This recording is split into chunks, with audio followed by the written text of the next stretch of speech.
America का सबसे advance stealth fighter jet हो या जंग का सबसे सीजन्ड प्लेयर F-15, दुश्मन पर हमला बरपाने वाला A-10 हो या उसके मशहूर ब्लैक हॉक हेलीकॉप्टर्स, ईरान के साथ जंग में सब कुछ बेकार साबित हो रहा है।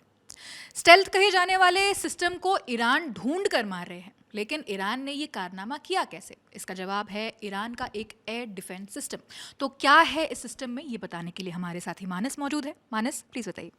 देखिए, इस सिस्टम ईरान ने जो डेवलप किया है, पहली बार तो ये है कि ये इंडिजिनसली यानी अपने देश में ही ईरान ने डेवलप किया है। कुछ इसमें रशिया ने मदद की है, हालांकि कुछ रेडार्स और कुछ कंपोनेंट्स को लेके, लेकिन ये बहुत बेसिक सिस्टम है। हम आजकल जो देखते हैं कि बहुत एडवांस सिस्टम हुए, बहुत कॉम्प्लेक्स चीज़ें हैं, ये कुछ कॉम्प्लेक्सिटी में नहीं गया ईरान।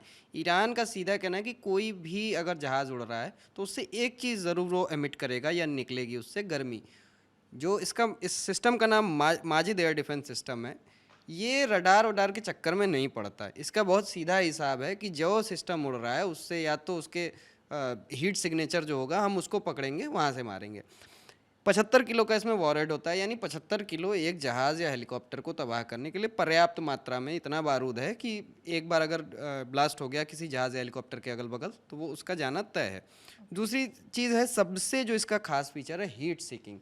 देखिए आकांक्षा, आम तौर पे जो एयर डिफेंस सिस्टम्स काम करते हैं वो ऐसे काम करते हैं कि मान लीजिए आप एक जेट में हैं, आपके पास भी रडार है, सामने जो सिस्टम आपको ढूंढ रहा है ज़मीन पे उसके पास भी रडार है। आपके रडार की जो वेव्स हैं वो जहाँ भी जो हॉस्टाइल एयर स्पेस जिसको कहते हैं दुश्मन का, वहाँ चीज़ों को वो ढूंढ रही हैं, तो उन रडार वेव्स को पकड़ने का काम एयर डिफेंस करता है। आम तौर पे यही होता है जो भी ट्रेडिशनल एयर डिफेंस सिस्टम है। लेकिन इसमें क्या है कि माजिद एयर डिफेंस में ईरान के इन्होंने बहुत सिंपल दिमाग लगाया, बहुत कुछ ऐसा एक्स्ट्रा नहीं किया। इन्होंने कहा है कि देखिए, जहाज़ में हीट जो गर्मी निकलती है, आपने देखा होगा कि फाइटर जेट्स के पीछे के हिस्से में दो वो जो गोला सा होता है जिसमें से आग जैसी चीज़, उसको आफ्टर बर्नर कहते हैं। जब भी प्लेन पुल आउट करता है या बहुत तेज़ से ऊपर क्लाइम करता है तो उसको पायलट को आफ्टर बर्नर को इंगेज करना पड़ता है और वो एक्स्ट्रा पावर देता है प्लेन को। थ्रस्ट जो जिसको कहते हैं मिलिट्री की भाषा में, वो जनरेट होता है। जैसे ही वो गर्मी पूरे इन्वायरमेंट में कहीं भी होती है तो इंफ्रारेड की मदद से माजिद एयर डिफेंस उस गर्मी को ढूंढता है और इसके जो लॉन्चर्स हैं, जो इंटरसेप्टर्स हैं इसके, जैसे हमने बताया 75 किलो का वॉरहेड है, तो वो उसमें एक प्रॉक्सिमिटी फ्यूज़ होता है। अब प्रॉक्सिमिटी फ्यूज़ एक छोटा सा डिवाइस है, मिसाइल के सबसे अगले हिस्से में लगता है। जैसे ही वो टारगेट के अपने पास, चाहे वो प्लेन हो, चाहे हेलीकॉप्टर हो, चाहे भी जिस भी तरह का टारगेट हो, जैसे ही वो उसके पास पहुंचता है, जैसे ही उसको लगता है कि हाँ ये वो पर्याप्त हीट सिग्नेचर है या ये यहाँ से वो उतनी गर्मी निकल रही है जिसकी हमें तलाश थी, वहाँ जाते ही वो ब्लास्ट कर जाता है। अब इसमें अगर रडार का वो इस्तेमाल नहीं करता तो खुद भी वो ट्रैक करने के लिए रडार का इस्तेमाल नहीं करता। तो इस वजह से जो मान लीजिए अगर आप जेट लेके गई हैं उसके एरिया में, तो आप उसको ढूंढ नहीं पाएंगे जल्दी, क्योंकि वो खुद रडार का इस्तेमाल नहीं कर रहा। और दुश्मन को ढूंढने का सबसे प्रभावी जरिया होता है रडार सिस्टम। 700 मीटर से, जैसे अगर दूरी में देखें तो 700 मीटर से शुरू होती है इसकी रेंज और 8 किलोमीटर तक जाती है। और ऊंचाई में देखें तो 20 मीटर से शुरू होती है इसकी रेंज और 6 किलोमीटर, जो कि एक ठीक ठाक हाइट है जंग के हिसाब से। तो इस एल्टीट्यूड पे ये डिटेक्ट करता है टारगेट्स को। और इसके अलावा एक और चीज़ जो ईरान इस्तेमाल कर रहा है, बहुत बेसिक, अफगानिस्तान की जंग में आकांक्षा आपको याद होगा, स्टिंगर मिसाइल का खूब इस्तेमाल करते थे तालिबान।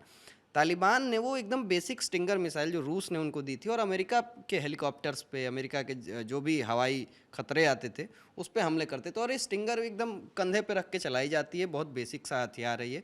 इंडिया के पास भी है, इगला नाम का एक IGLA नाम का सिस्टम है जो हमने ऑपरेशन सिंदूर में इस्तेमाल भी किया था।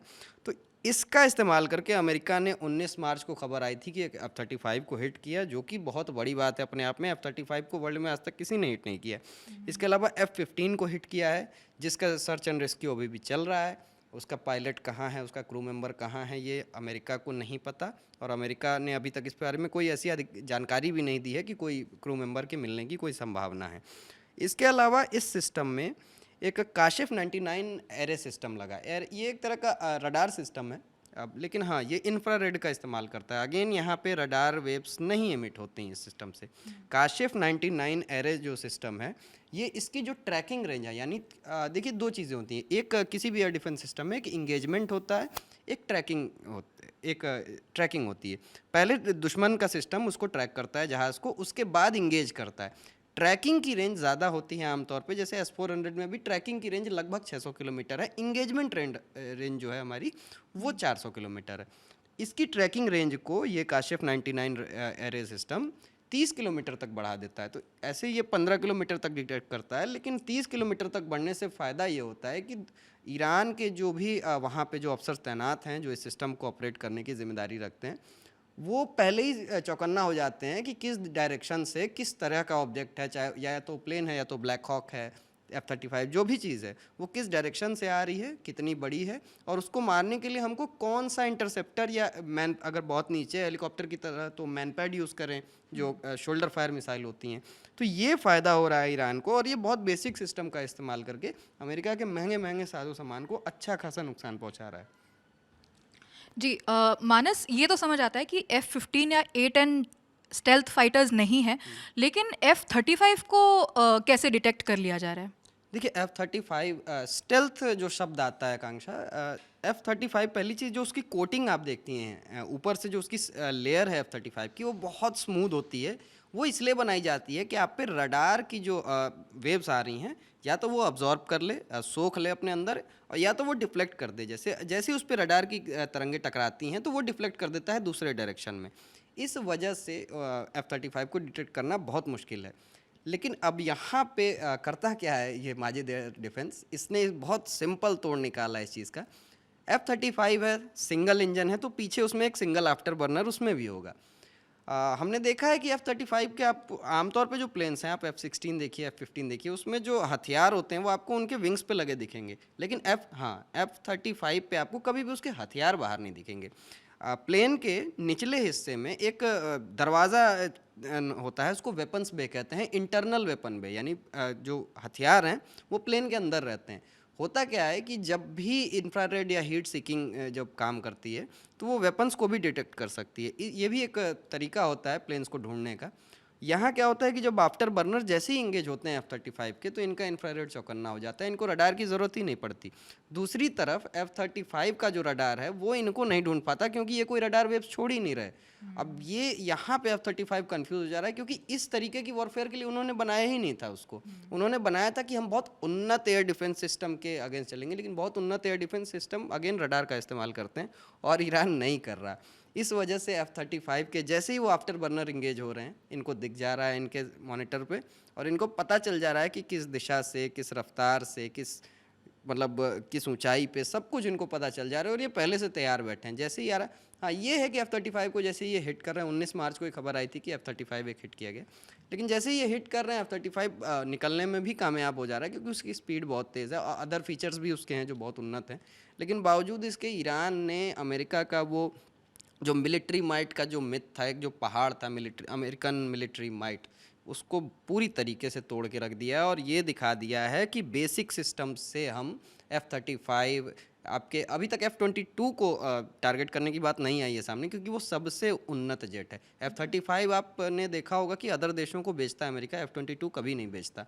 लेकिन अगर F-35 को टारगेट कर ले रहा है ईरान, तो संभव है कि वो F-22 को भी करे, और मतलब जो भी उनकी मिलिट्री माइट है उसको एक बहुत बड़ा झटका लगेगा, क्योंकि इतने बेसिक चीज़ों से, सिस्टम से एक इतनी एडवांस चीज़ को ट्रैक करना, और न सिर्फ ट्रैक करना, हिट भी करना, और आपको सर्च एंड रेस्क्यू के लिए अपने जहाज़ भेजने पड़ रहे हैं। जो भी आपने जो ब्लैक हॉक नाम के जो हेलीकॉप्टर भेजे, उसको भी टारगेट किया इवन ईरान ने। हमने देखा कि ईरान के जो पुलिस वाले हैं वो अपने हैंडगन से गोलियां चला रहे थे हेलीकॉप्टर्स पे। तो ये एक ईरान के अंदर का एक जो इंटरनल स्ट्रेंथ है, वो खासकर उनके लीडर के मरने के बाद से, वो देश की एक यूनिटी भी दिख रही है वहाँ पे, एक नेशनलिज्म वाला वो फीलिंग चल रही है ईरान में इस समय, कि हमें अपने देश को डिफेंड करना है किसी भी तरह। एक चीज़ वो भी है, और एक है कि बहुत कमिटेड है वहाँ की IRGC जो मिलिट्री है। तो ये 2-3 चीज़ें हैं जिसकी वजह से अमेरिका इस जंग में बहुत, मतलब एक स्थिति हम ये कह सकते हैं कि बहुत पिछड़ा हुआ तो नहीं दिख रहा है, हाँ, लेकिन हाँ ये लग रहा है कि जबकि एक समय पे America was used to be untouchable almost. ये शब्द तो गायब कर दिया अमेरिका की डिक्शनरी से ईरान ने, क्योंकि अनटचेबल्स तो नहीं रहेगा। जब F-35 को कोई टच कर दे रहा है तो आप समझिए कि अनटचेबल उसका वही था। अभी तक B-2 बॉम्बर और F-22 अनटचेबल हैं, तो शायद आने वाले समय में अगर इस सिस्टम की रेंज, माजिद की अगर रेंज ईरान बढ़ा ले, जैसे 30 किलोमीटर तक उन्होंने किया, अगर इसी की रेंज अगर वो बढ़ा लेते हैं, खासकर इंगेजमेंट की, हमला करने की, तो शायद F-22 रैप्टर या B-2 बॉम्बर भी सेफ नहीं है फिर। जी, थैंक यू मानस। तो अब तक के जंग का बॉटम लाइन ये है कि अमेरिका के सबसे बेस्ट फाइटर जेट्स भी टारगेट कर लिए जा रहे हैं। ऐसे में सवाल ये है कि क्या दुनिया अब स्टेल्थ टेक्निक से भी एक कदम आगे बढ़ चुकी है? कम से कम ईरान की जंग को देख के तो ऐसा ही लगता है। तो इस खबर में फिलहाल इतना ही। मेरे साथ मानस राज है, मैं हूँ आकांक्षा गोगोई। आप देश दुनिया की अन्य खबरों के लिए देखते रहिए दी ललन टॉप। शुक्रिया।